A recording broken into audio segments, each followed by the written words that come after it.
All right, this is chapter 1, The Old Sea Dog and the Black Spot. Squire Trelawney, Dr. Livesey, and the other gentlemen have asked me to record the story of Treasure Island, keeping nothing back but the bearings, the directions, because there is still treasure there. Therefore, I take up my pen and go back to the time when my family ran the Admiral Benbow Inn, and the old seaman with the saber cut on his cheek came to stay with us. I remember the old seaman plodding to the inn door, dragging an enormous sea chest behind him.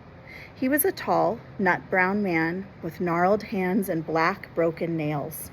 He rapped on the wooden door and called for a drink.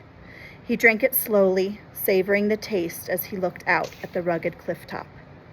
"This is a handy cove," he said. "Much company?" "Not much," I said. "Well then," he said, "this is the perfect place for me. I'll stay here for a while. I'm a plain and simple man," he continued. "Bacon and eggs are all I need. You can call me Captain." Then, as if by magic, he threw down 4 gold pieces. "Tell me when I've worked through that," he said, looking fierce. During the daytime, in sunshine or in driving rain, the old captain hung around the cove, keeping watch with a brass spyglass. It's kind of like a telescope. In the evenings, he sat beside a roaring fire. We soon learned to let him be, lost as he was in his own private thoughts. Every day he would ask if any seafaring men had gone by on the road. At first we thought he wanted company of his own kind, but we eventually realized he wanted to avoid them. It wasn't long before I understood the reason for this odd behavior. He took me aside one day and promised me a penny on the 1st of every month if I would keep my eyes peeled for a seafaring man with 1 leg. "Let me know the moment he appears," he growled. Stop and think to yourself about what are the character traits or the information that we have about our main character here, the man who shows up at the end. How the man with 1 leg haunted my dreams. On nights, the wind shook the house and the surf roared in the cove. I would see him in 1,000 forms. Sometimes his leg would be cut off at the knee. Sometimes it would be cut off at the thigh. In my nightmares, the man with 1 leg chased me, calling out my name and hopping along on his good leg. He was always just a matter of inches behind me. I paid pretty dear for my monthly penny in the shape of those terrible dreams. Often, in the evenings, the old captain would sing a wild sea song and force the inn guests to sing the chorus. On these occasions, it seemed as if the house was quaking as the words echoed within its walls. The old seaman's stories about bloodthirsty pirates, ferocious storms at sea, and wild deeds on the Spanish Main terrified our guests. He must have lived among some of the most wicked men ever to sail the seas. He stayed for several months and never offered us any further payment.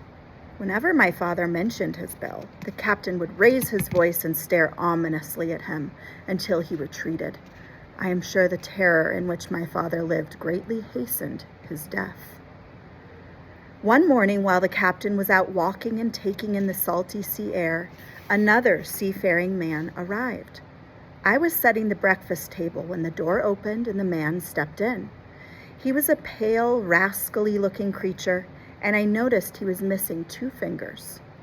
"Is this here table for my mate Bill?" he asked, pointing to a table that had indeed been set for our secretive guest. It was not a straightforward question, and he uttered those words with more than a hint of sarcasm. I told him the table was for a man who called himself the captain. "Has he got a nasty scar on 1 cheek?" he inquired. "Yes," I replied. "Well, that would be my mate Bill. Is he here?" he continued. "He's out taking a stroll," I explained. The stranger announced that he would wait for his mate to return.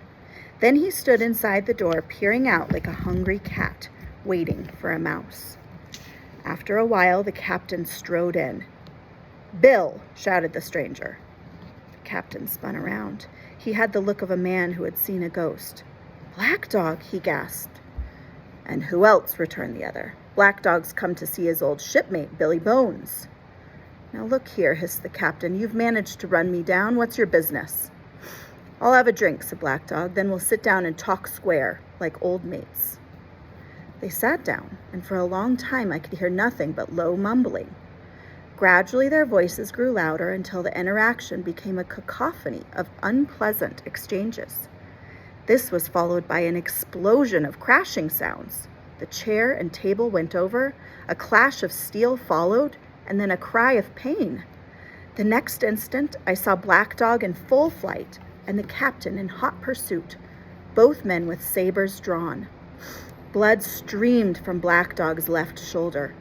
At the door, the captain aimed one last tremendous blow, which would certainly have struck Black Dog had it not been intercepted by the inn's signboard. Black Dog, in spite of his wound, disappeared over the hill in half a minute. The captain stood staring like a bewildered man. At last he turned, staggered, gasped for breath, and grabbed the door with one hand. Think about all the action that's already happened in just 4 pages. "Jim," he croaked, "water." I ran to fetch him water, but as I fumbled with the jug, I heard a loud crash. Running back, I saw the captain lying on the floor. Immediately, I heard my mother's footsteps on the stairs. Moments later, she was standing beside me. Together, we gently raised the captain's head. It was clear that he needed a doctor, so we sent for Dr. Livesey. Then, as carefully as we could, we moved the captain into the parlor. Shortly after Dr. Livesey arrived, the captain opened his eyes and looked about. "Where's Black Dog?" he mumbled. "There's no Black Dog here," the doctor said. "You've had a stroke. Now lie back and rest." A stroke is when the blood to your brain is cut off, and so lots of serious things can happen, including death. Dr. Livesey drew some blood, and the old sailor fell asleep. "He needs to rest for at least a week," said the doctor emphatically. "Another stroke will surely kill him." Later, when the captain woke up, his first words were, "Black Dog!" "Jim," he moaned, "you know I've been good to you. I'm pretty low and deserted by all. You'll help me, won't you?" "But the doctor," I began. "Doctors, what do they know?" he growled. "What does that doctor know about seafaring men like me?" Somewhat reluctantly, I agreed to help him. When I offered him water, he greedily gulped it down. "Aye," he said, "that's better. Now then, did that doctor say how long I'm supposed to lie here wasting time?" "A week at least," I said. "Thunder," he cried. "Out of the question. They'd have the black spot on me by then." He attempted to sit up, but fell back, weak and helpless in the bed. Then, after further contemplation, he spoke to me again. "Jim," he said, "you saw Black Dog. He's a bad 'un. But there's worse than him after me. I hope I may get away from them yet. If I can't, and if they put the black spot on me, it's my old sea chest they're after. You go and see that doctor and tell him to send all hands, magistrates and such, to the Admiral Benbow." So he wants lawyers and judges to come. "Tell him Captain Flint's men are here, or all that's left of the old crew. I was Flint's first mate." That means he was almost the captain. He was second in charge. "And I'm the only one who knows the place where he hid his loot, his treasure. But don't tell the doctor unless they get me with the black spot or you see Black Dog again." At this point, you should be asking yourself, what is the black spot? What is he talking about? At that moment, he paused before continuing. "Or a seafaring man with one leg. Keep an eye out for him above all," he concluded.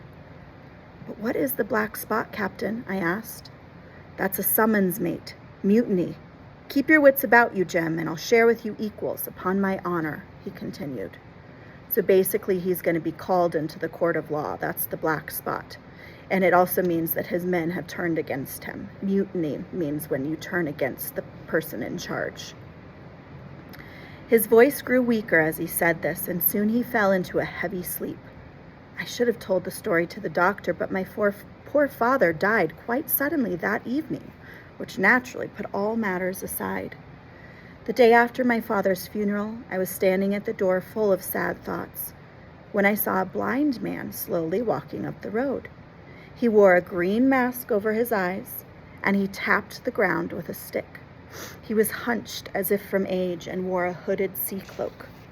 As he drew near, he called out, "Will anyone inform a poor blind man who has lost his sight in the defense of England, God bless King George, where he may now be?" You were at the Admiral Benbow Inn, I explained. I hear a young voice, he said. Will you lend me your hand and lead me in? I held out my hand, and the blind man gripped it like a vice. I struggled to escape, but he pulled me close. Now, boy, the blind man said through gritted teeth, take me to the captain. But, I protested. Take me in now, he commanded. He gave my arm a twist that made me cry out in agony. I've never heard a voice so utterly cruel and cold as that man's. I obeyed him without further hesitation. We walked together toward the room where the captain was resting. When I'm in view, cry out, here's a friend for you, Bill, he told me. As I opened the door, I repeated his words in a trembling voice. The captain attempted to rise, but he was too weak. Then I saw the blind man slip something into the captain's palm. Now that's done, said the blind man. With incredible nimbleness, he scurried out of the inn and back along the road. I could hear his stick tapping as he hurried away. The captain gazed at the piece of paper the blind man had given him. 10 o'clock, he cried. That's 6 hours from now. We'll do them yet. With that, he lurched forward and managed to get to his feet. Then quite suddenly, he reeled about and put one hand to his throat. For a moment or two, I watched him as he swayed from side to side before crashing to the floor. I hurried to assist him, but it was too late.